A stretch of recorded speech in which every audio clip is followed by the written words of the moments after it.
So good morning. Welcome to Krishna's classroom.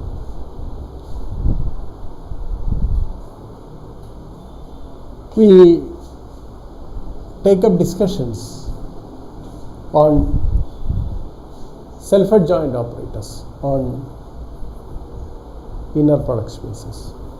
When we assume the space is finite dimensional, so all this work we are doing in the finite dimensional space, there are analogues of these results on infinite dimensional inner product spaces, but we shall not bother about it at the moment. So before we prove the characterization, we prove some supporting results, and then if time permits, we will also introduce what are called positive operators on the Hilbert space. Okay, so that's our plan for today. So we first ask the following question: can you characterize, prove a very simple theorem, and this is a very simple result. When is A equal to 0, can you get it characterized in terms of the inner product? That's the first question. Okay, so we prove the following: T belonging to Lx, of course we assume X is finite dimensional inner product space, is 0 if and only if the inner product of, this is a trivial result, for every, now just let me recall, X is an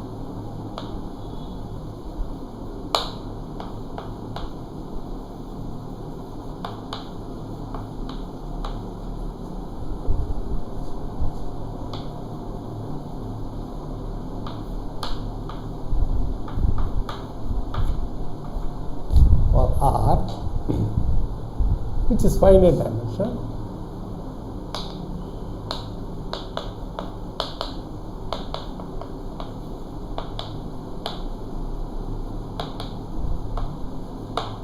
We shall take a dimension of, so this is the basic assumption that we make, and look at this theorem. So T is a linear transformation on X, and this is a 0 operator. How do you define a 0 operator? T is 0, so we prove this.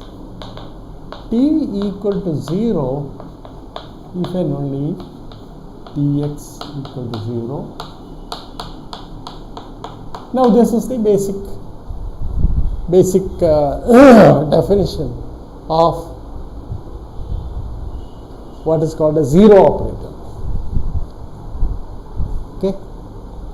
Now we prove this theorem. So this is our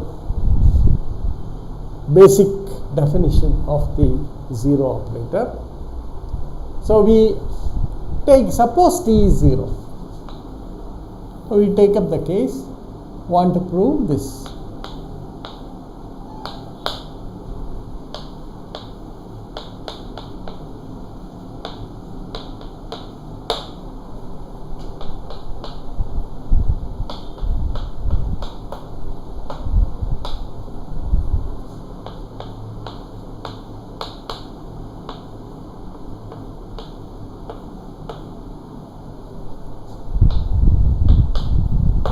So that is trivial. Now let us prove the converse. Okay.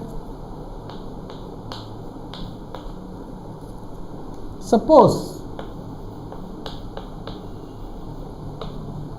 the inner product of Tx with y is equal to 0.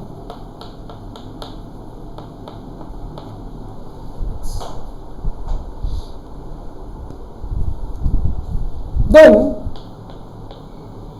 what you have is this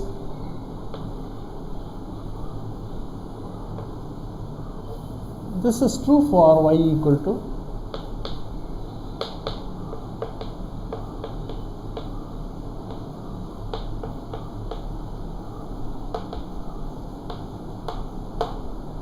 in particular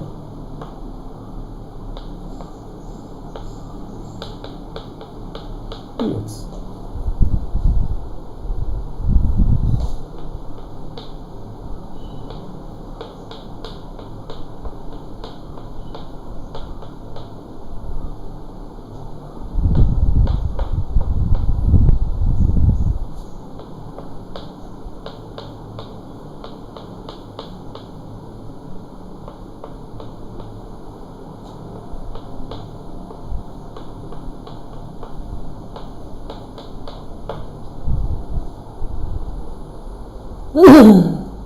That is t equal to 0.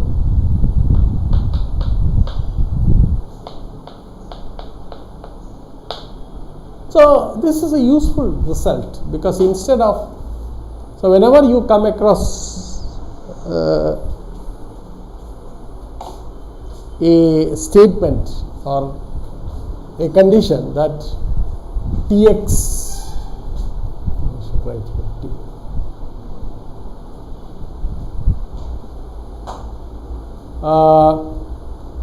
The inner product of Tx with y equal to 0 for every x and y, then you can immediately conclude that T is a 0 linear operator. Now we can,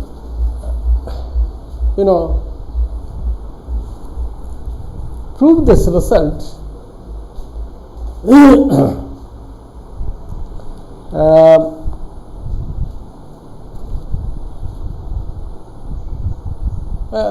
this condition appears to be very stringent, because see that what you are asking for is that the inner product is 0 for every x and y belonging to x.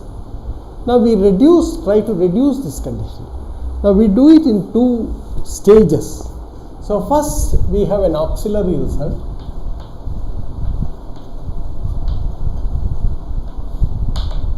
Under the assumption that T is self-adjoint.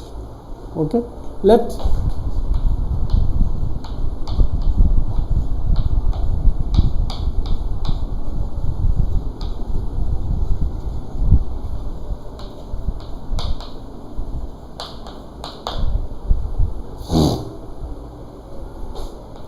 then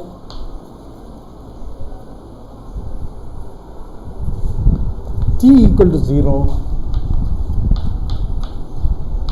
if and only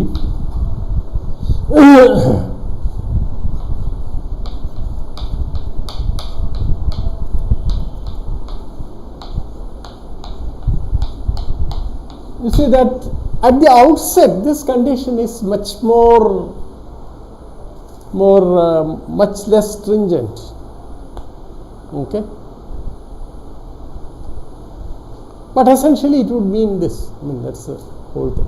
But first we prove this result when T is self-adjoint under this assumption, which we would remove in the next stage. Okay, so once again the proof is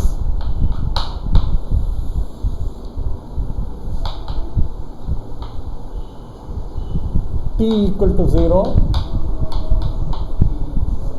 inner product of Tx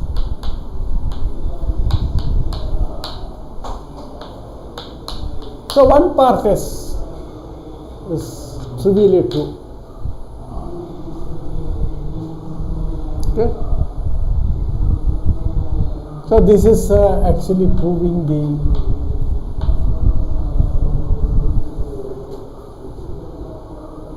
now we prove the converse. Now assume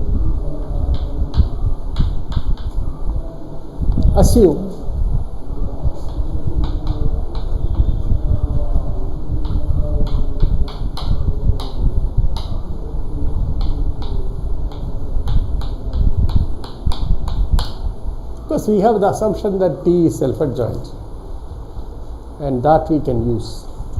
Okay. Now what we claim,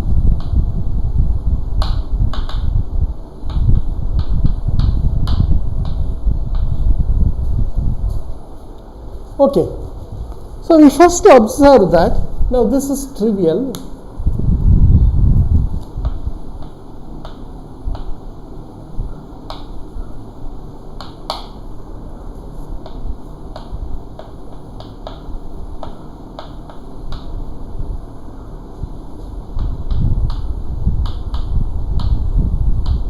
This is equal to T of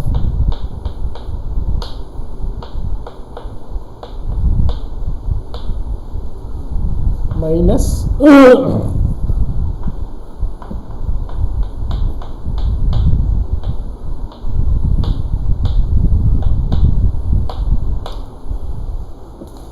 now the advantage is that this has been written in this particular form for various choice of x and a difference of those terms.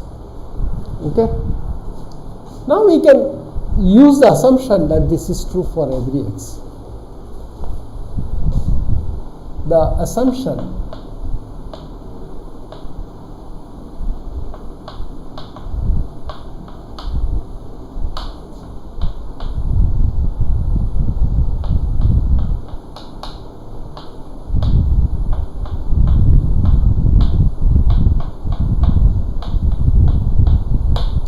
equal to 0. Now here in this computation somewhere you have used the self-adjointness of T. That is what you get. Okay.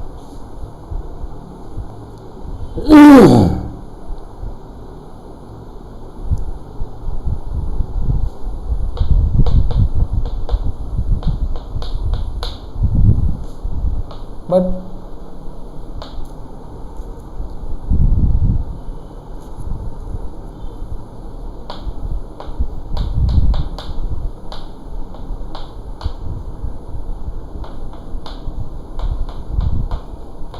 this is equal to, we use the self-adjointness, and then this is equal to, you can immediately conclude that with one step I am solving at this stage.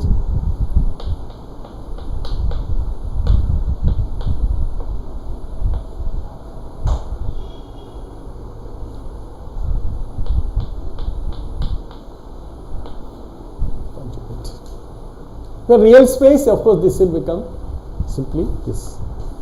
Okay, so this is equal to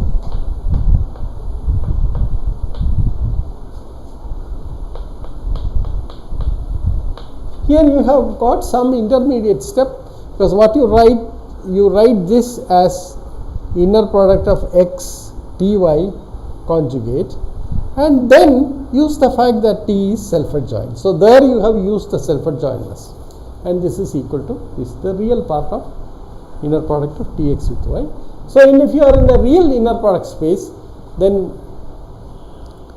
it's already this is real, therefore real part of this is itself. So that immediately follows. Now we use this result. So we say that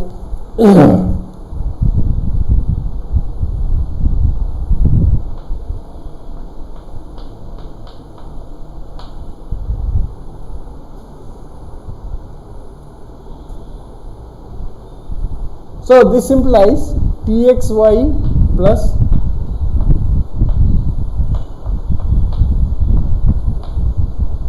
implies real part of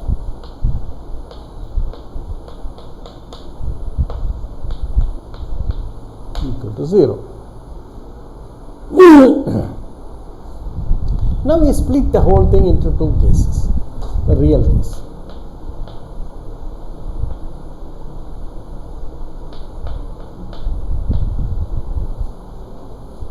In the real case, what you have is real part of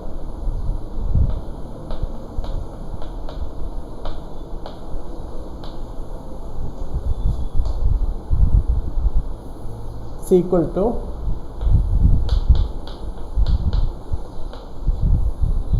and therefore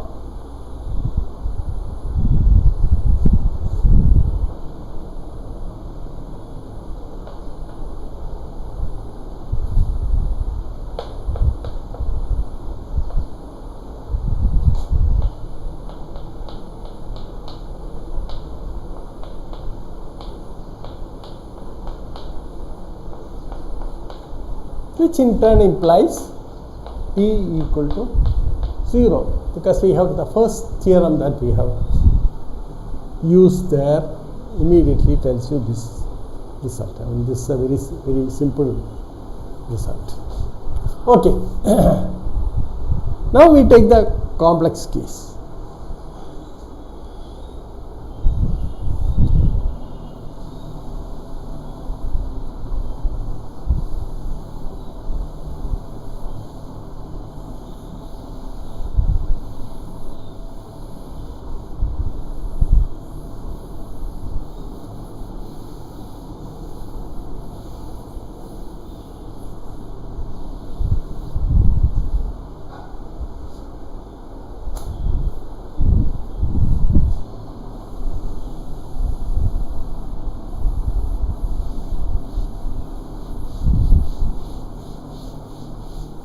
So in the real space, we have already proved it. Now we take the complex space, that is, assume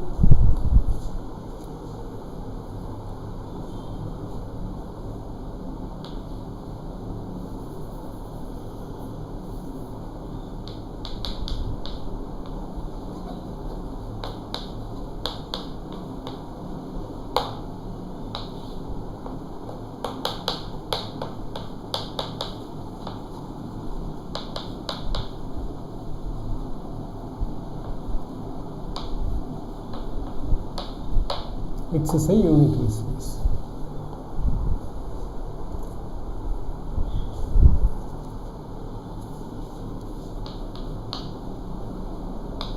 A, then T is hermetic.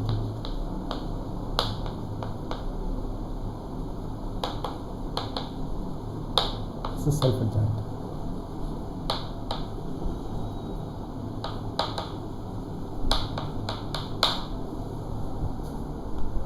Okay. Therefore, now you see, you look at this one.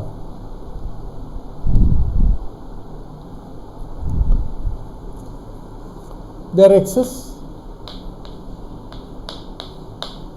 theta belonging to C such that theta times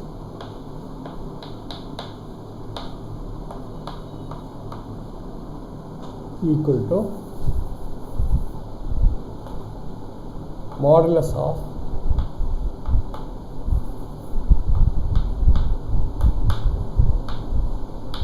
y. This is a simple result. Okay. Now this theta would in general depend on x and y, that is obvious, and t of course. Okay.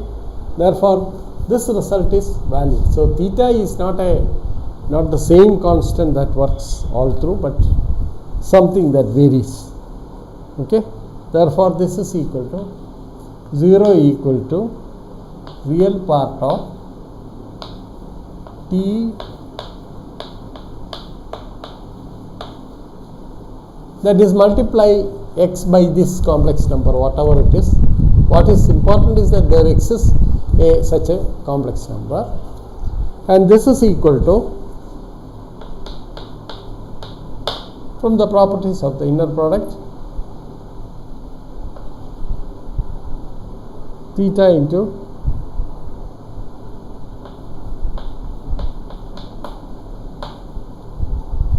txy, and theta txy is, this is equal to real part of modulus of, for fixed one it is like this, so you use a particular theta for that purpose, and then this is true that similar result is true for every x and y. So we conclude that, which implies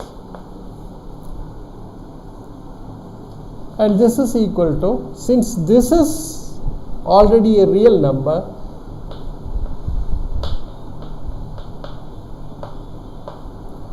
which implies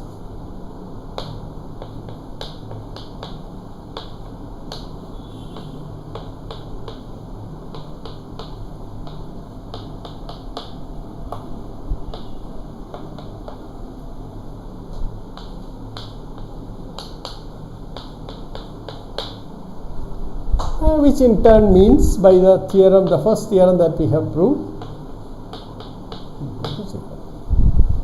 Therefore, what we have done is, we have made an assumption that T is self-adjoint, then this particular result holds.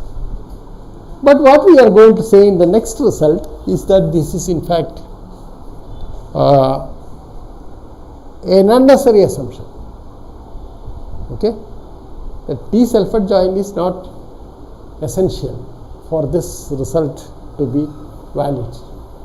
Now we split this into two parts. That first proved it for the case under the assumption T is self-adjoint, then to highlight the way in which the arguments work. And now we drop that assumption and then ask what happens. Okay? So let us prove this result. So theorem.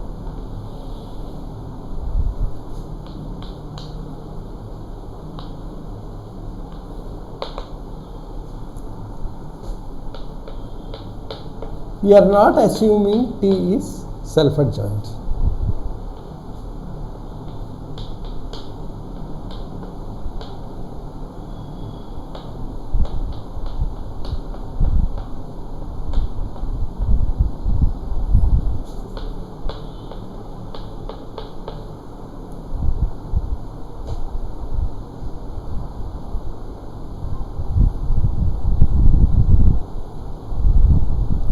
Yeah, that is true. That, see, we assume X is a unitary space. Only there I think you need anything to prove actually. Otherwise what happens is that this is true.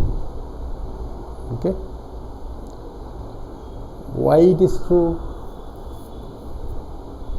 Okay, let us come to this. So proof.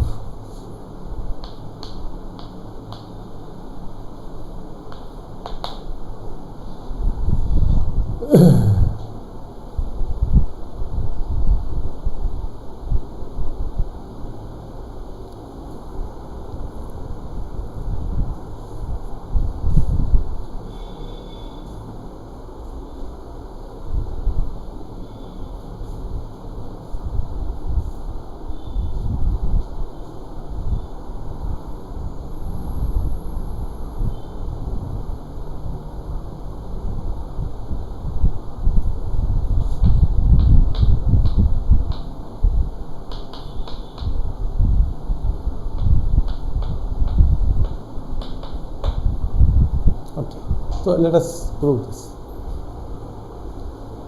T equal to 0. Now we assume X is a unitary space. That means the associated field is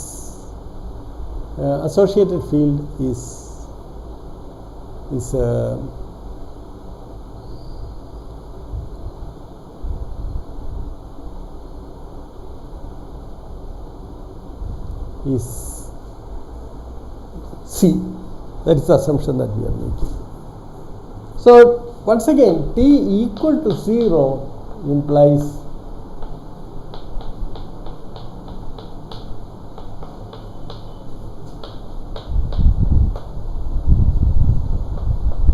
that is obvious.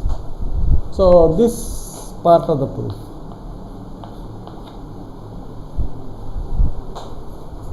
Okay.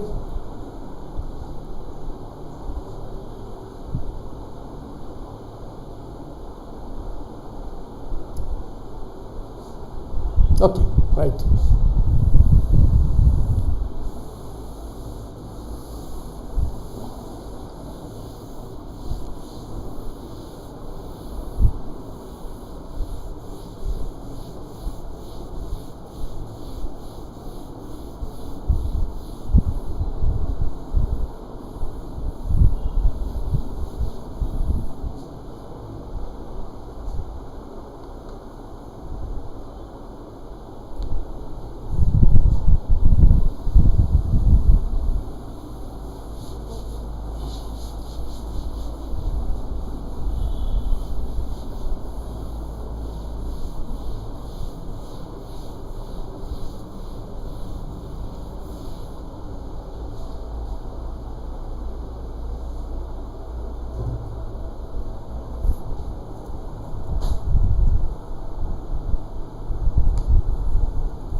Now we want to prove the converse.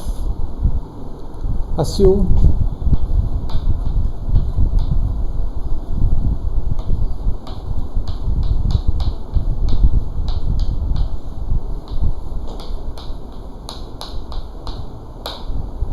so what we claim is this.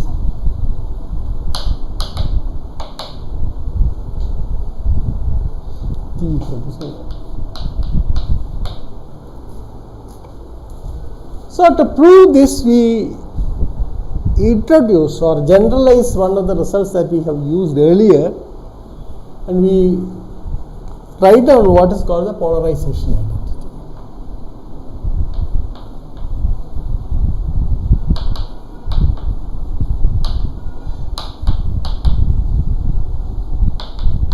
This identity is extremely useful. It says the following: alpha beta conjugate of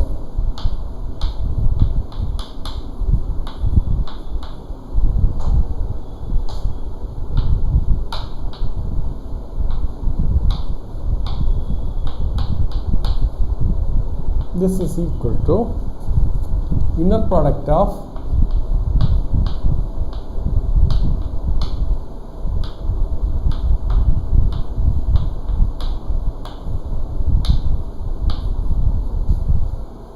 minus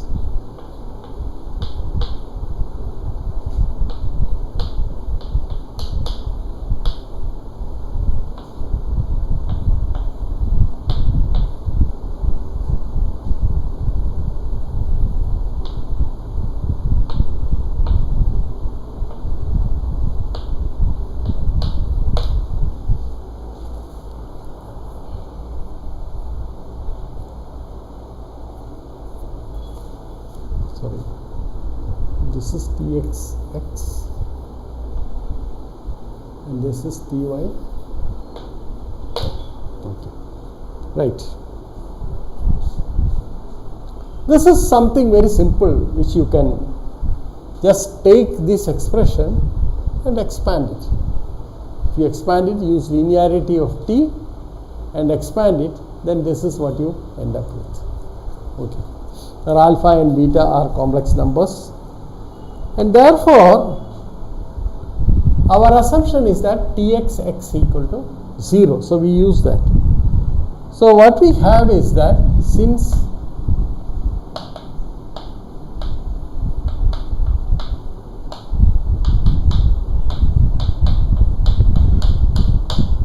we have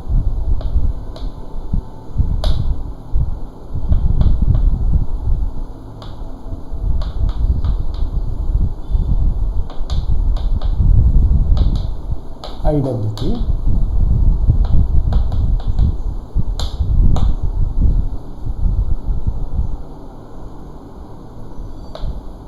alpha beta conjugate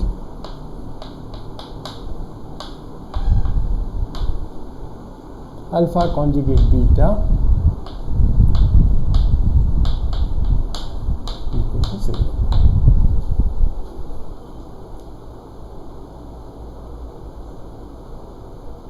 That is because this is 0, this is 0, this is 0, therefore you have this result. Now we choose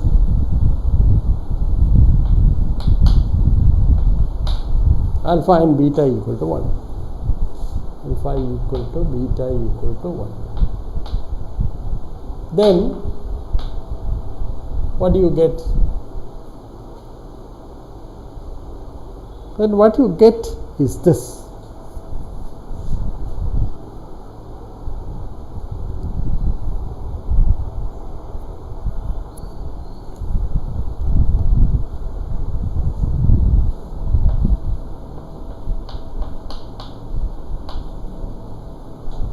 This is 1.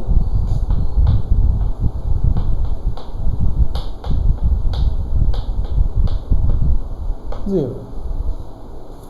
Now the next choice is choose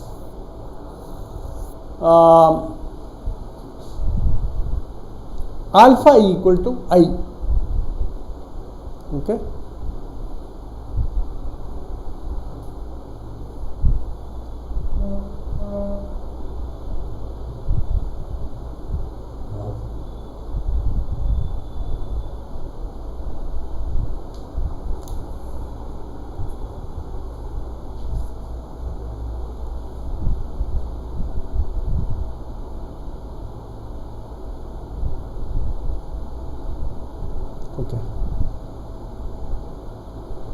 beta conjugate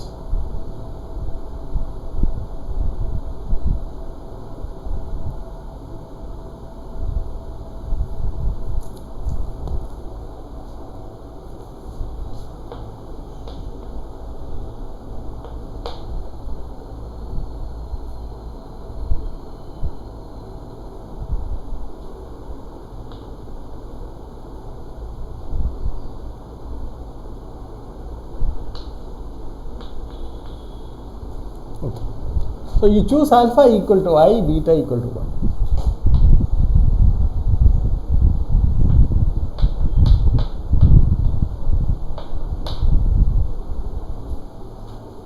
Then what one gets here? See, I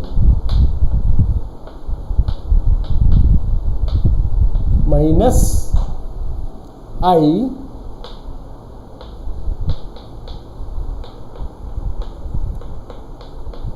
equal to 0. So these two relations together would give you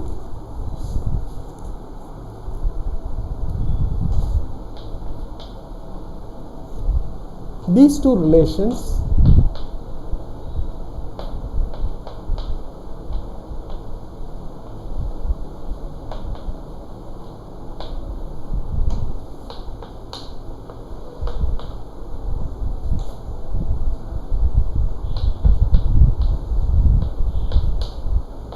implies dxy equal to 0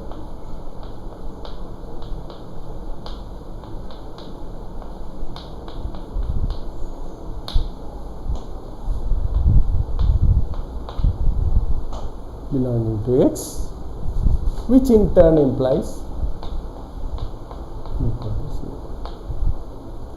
See, in a unitary space this is fine. What happens if you are working in a real space?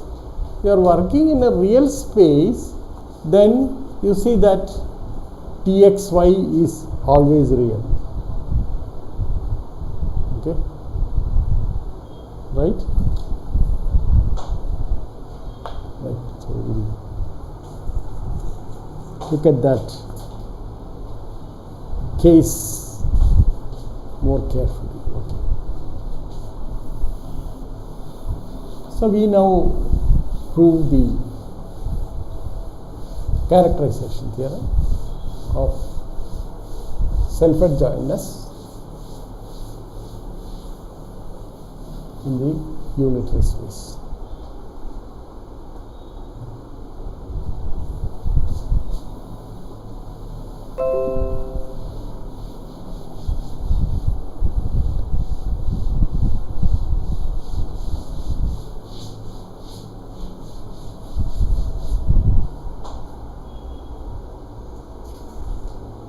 Now see the polarization identity which is given by this one. This is a very useful identity. So we will make some remarks. The polarization identity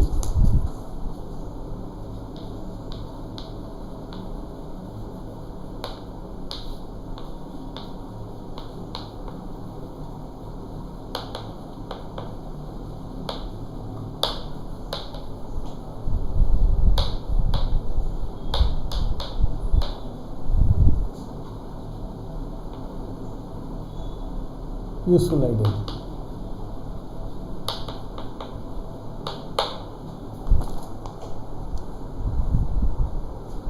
It allows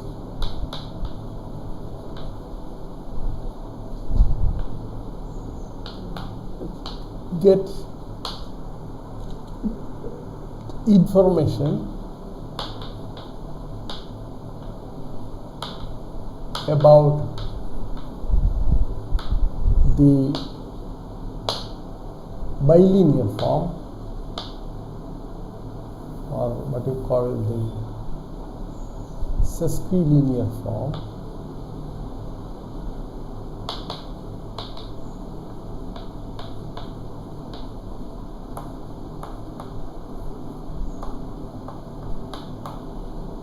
dxy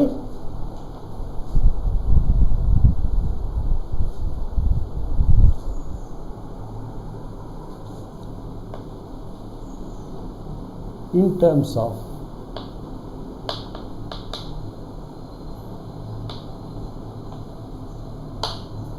the information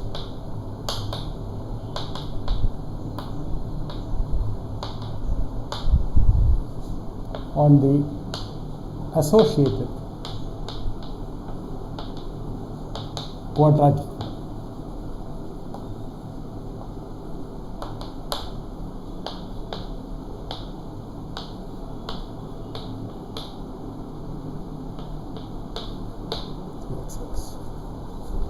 So this is a sort of weaker data. When you say this is 0 and this is 0, at the outset this is a weaker data. Okay? So this is enough to get information about this, and polarization identity actually paves the way for that.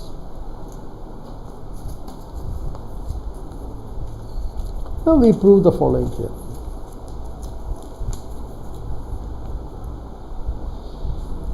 So the next theorem is the characterization theorem.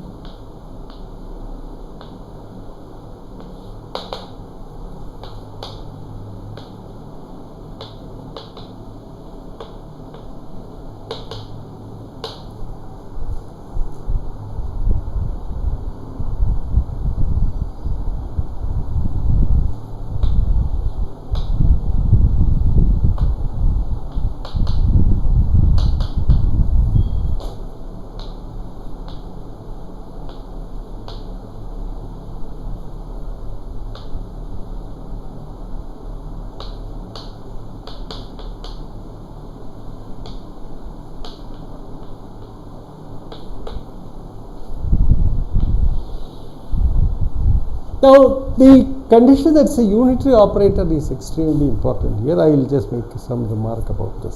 So, we will give the theorem, the statement of the theorem, and after that we prove it.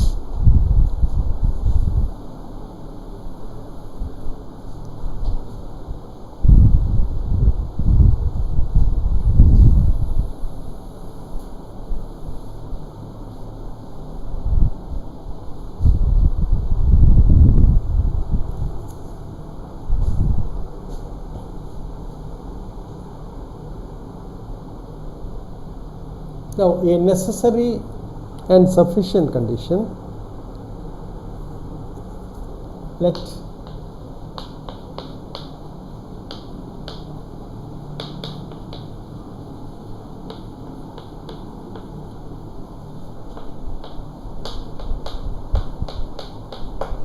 T belongs to LX. Then T is Hermitian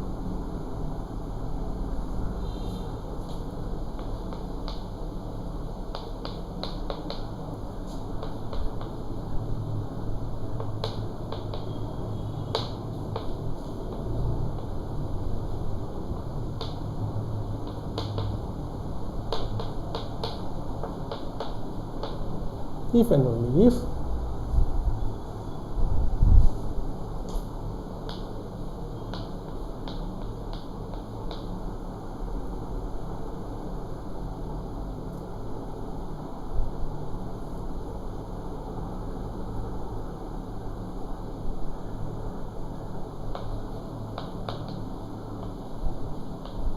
real for every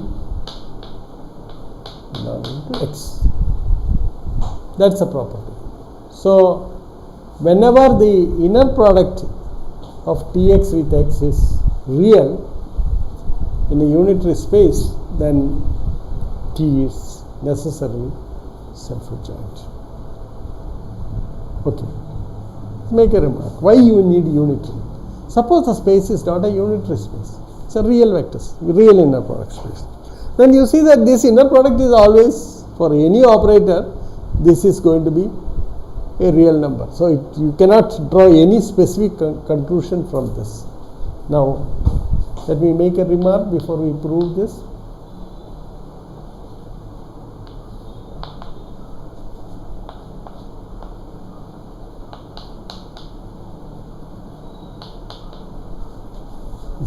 important thing.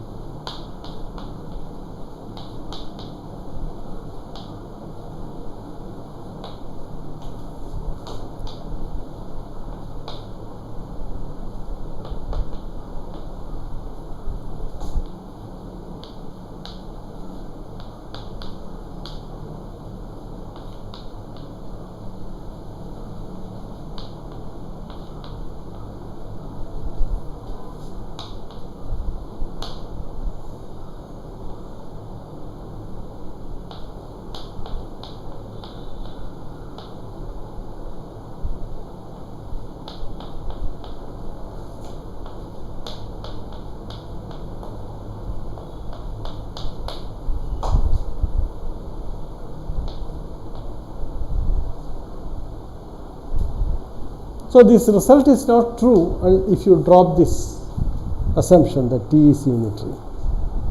Okay, let us prove this result now.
Okay.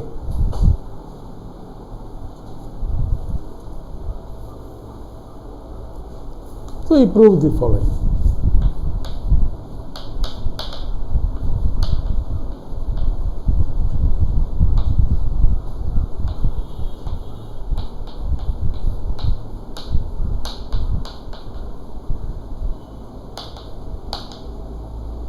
Hermitian. Then we have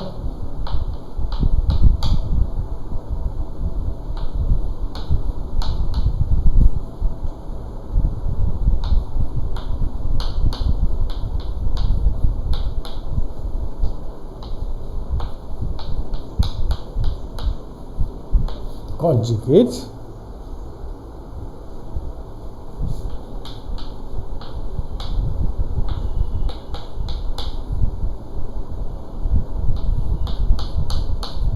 Is a real number.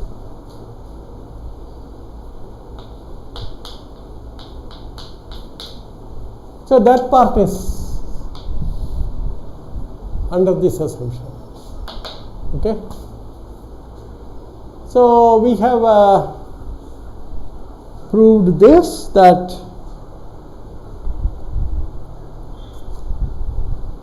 T is Hermitian. So we have proved this.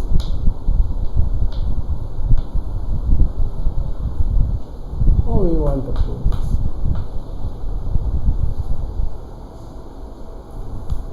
Suppose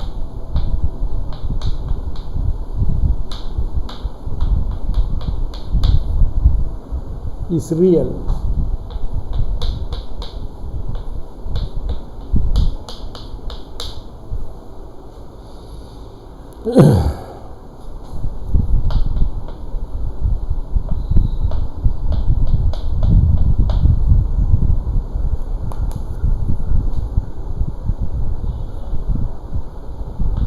Equal to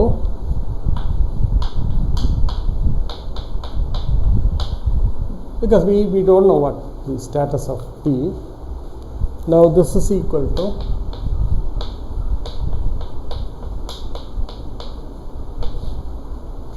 conjugate. However,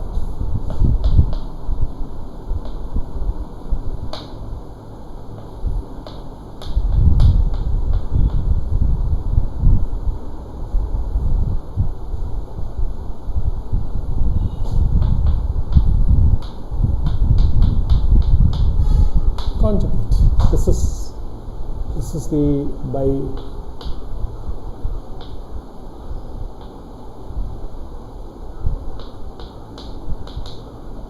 assumption. Therefore, what do you get? You get Tx, the inner product of this is equal to T star x, x.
Therefore, what we have is that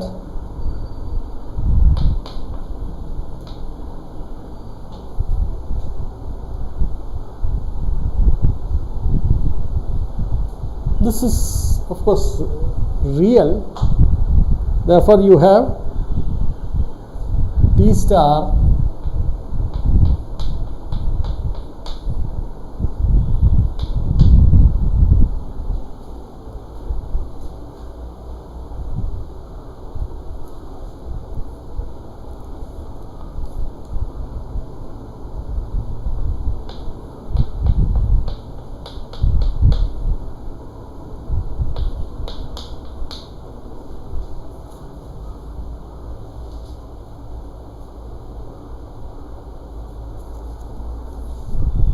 which implies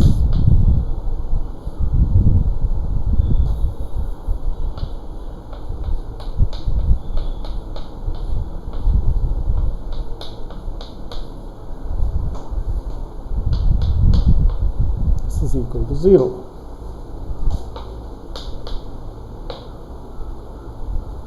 Okay. Now that in turn implies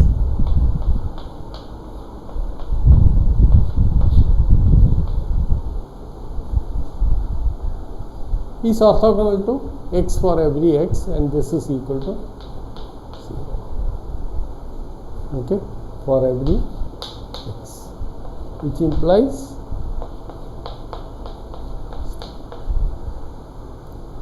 or T is self-adjoint.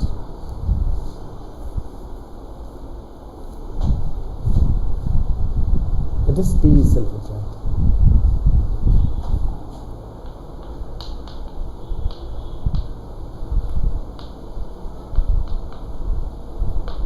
So the important information that this particular result provides is that if the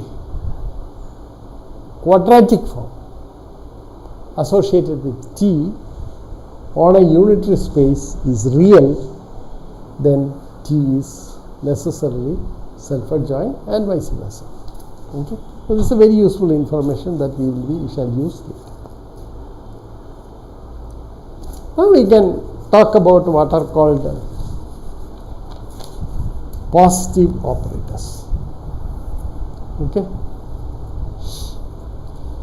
So before that, we recall some of the facts on complex numbers.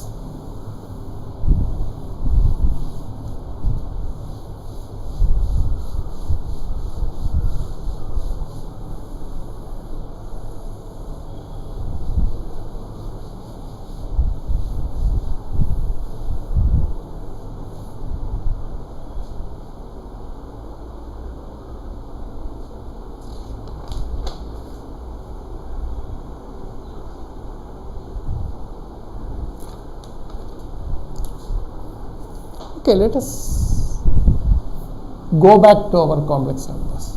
And now, as I mentioned in the beginning, it's a good place to examine the linear transformations on inner product space.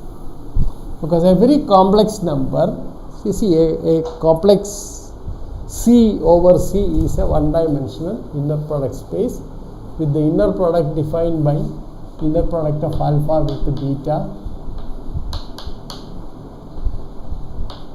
conjugate. Now this is how you define it. Okay. Therefore, suppose see zeta is a complex number. Then when is zeta positive?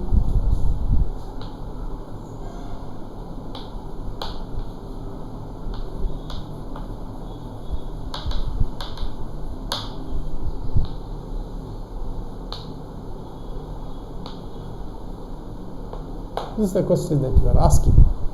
Now we try to extrapolate from here to the case of what are called self-adjoint operators. Okay. So self-adjoint operators, as we have seen earlier, that it takes more or less the place of the real line in the complex plane. Okay. Now zeta can be conceived here as a linear transformation on C. Okay, that I will come to that. Now first we will observe the following. That is that zeta is positive number. Needless to say, it is real if and only if zeta equal to psi square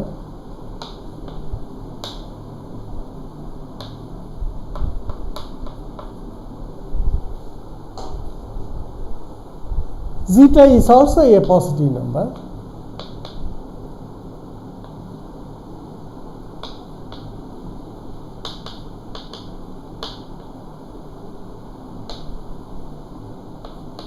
if and only if zeta can be resolved and written as some sigma conjugate for some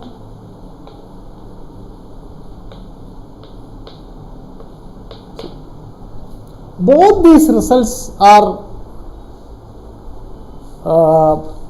gives some insight into what you can expect for operators. Okay. So suppose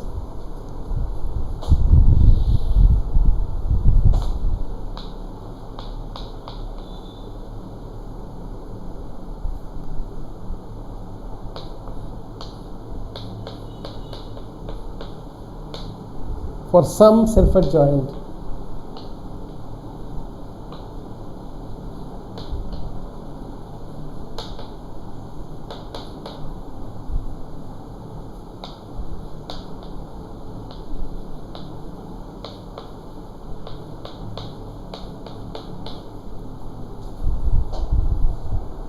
then of course this is of this form.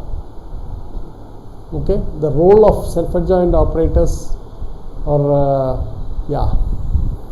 is that of a real number, and then A is B square So we expect this to have some kind of positivity, and now we will explore this, what this means. The second possibility is analogous to this one. Okay, so A equal to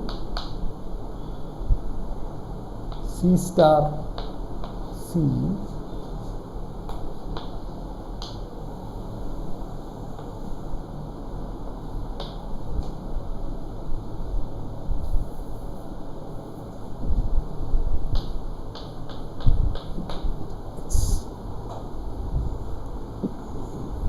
the third property is that A is self-adjoint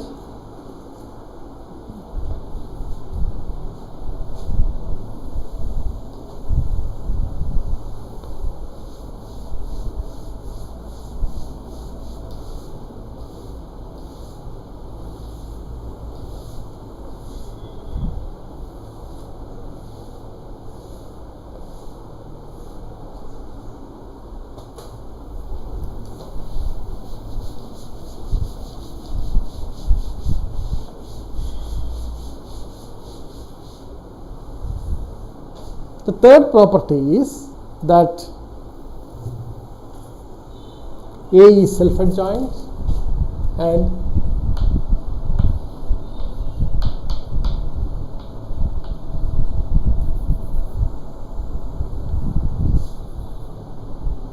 I will use this, our notation. E equal to S square sum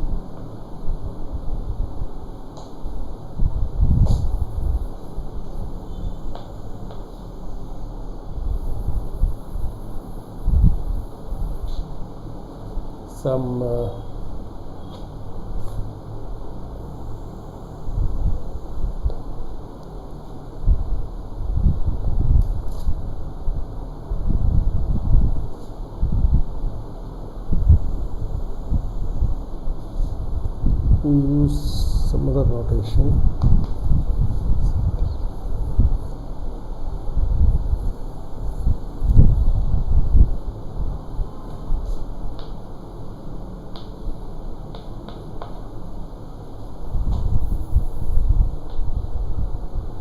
Here, of course, we are not assuming, I am not assuming S is self-adjoint. Okay. Then T is self-adjoint.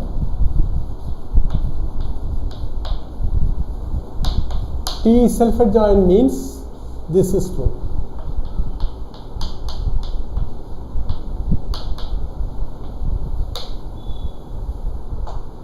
And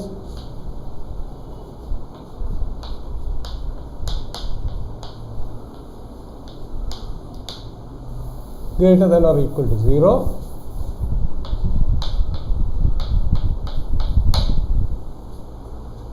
These three conditions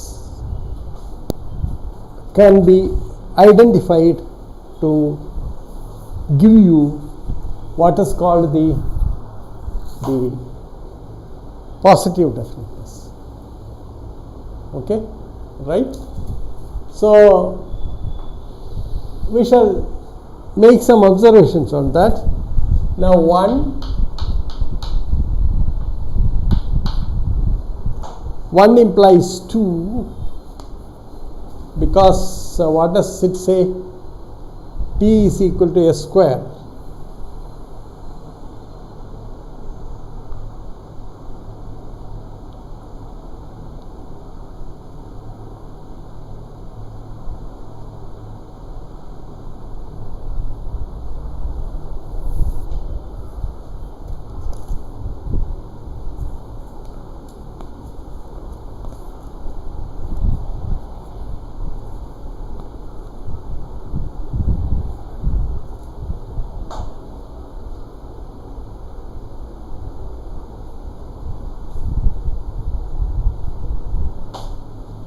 Yeah, this is trivial because T is equal to S square and S is self-adjoint means S is equal to S star. Okay, and this is T equal to S square S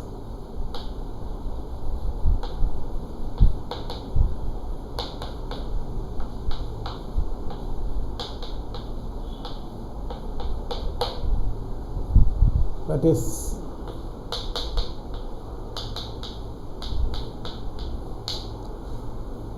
okay. So that takes this particular form. Now we prove 3.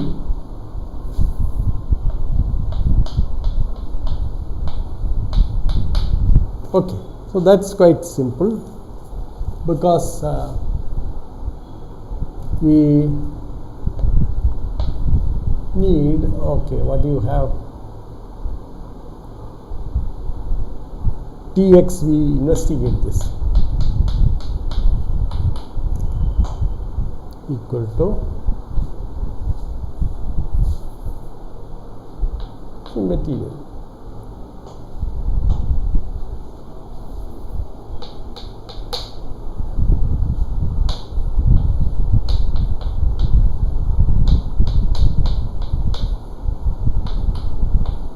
Which is equal to Sx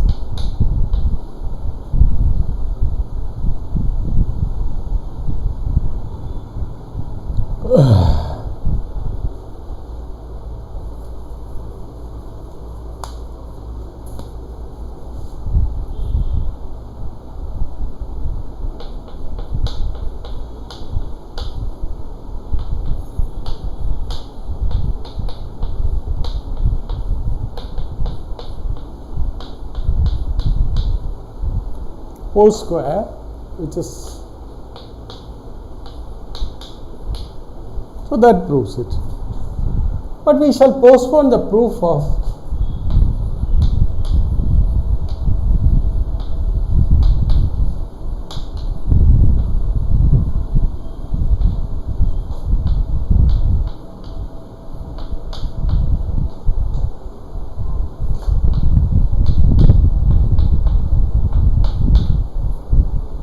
postponing the proof of this.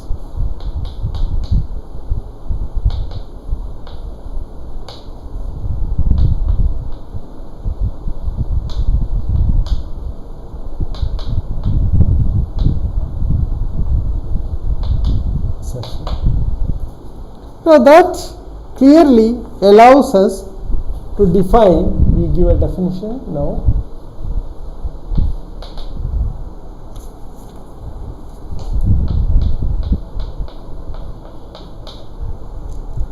Is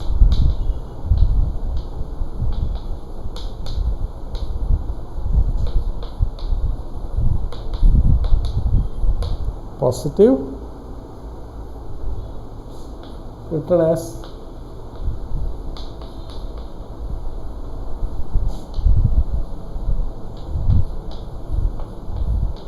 equal to 0,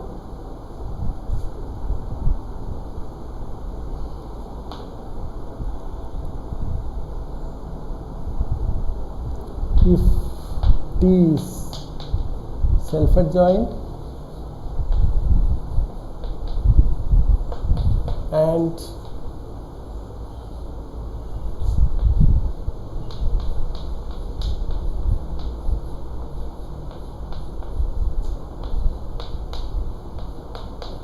so that is what how you define a positive operator, and this will be completely substantiated once you prove this. That is 3 implies 1, so that you get 1 implies 2, 2 implies 3, or these 3 statements are equivalent statements. Okay, so this we have proved here. This proves that then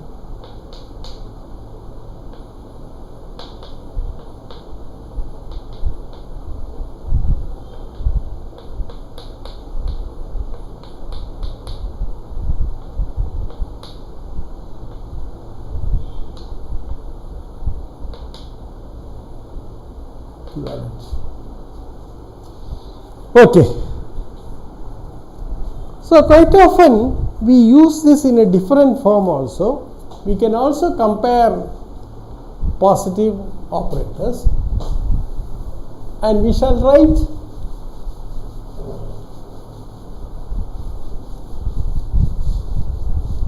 if T and S are positive, then we write T is okay, or simply write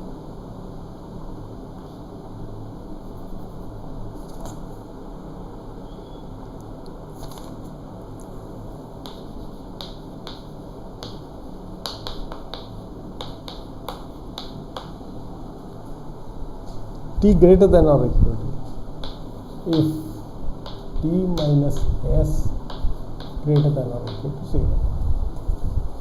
Okay, greater than or equal to 0 in the sense in which we have defined it.